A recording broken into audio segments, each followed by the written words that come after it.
Женский баскетбол – зрелище яркое. В этом могут убедиться жители столицы республики. Здесь, в культурно-спортивном центре Ренова, проходит первенство Коми по баскетболу среди девушек 2005 года рождения.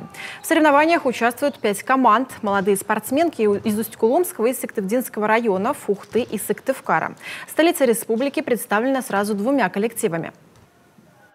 Мы приехали, конечно, бороться за самые высшие медали, поэтому думаю, что турнир будет интересный, насыщенный и очень яркий.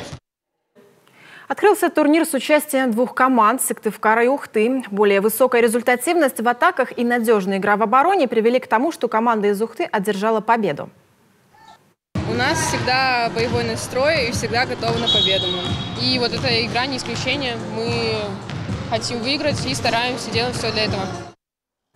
Борьбу на паркете коллективы будут вести еще завтра. Для всех желающих вход на матч свободный. Начало соревнований в 10:00.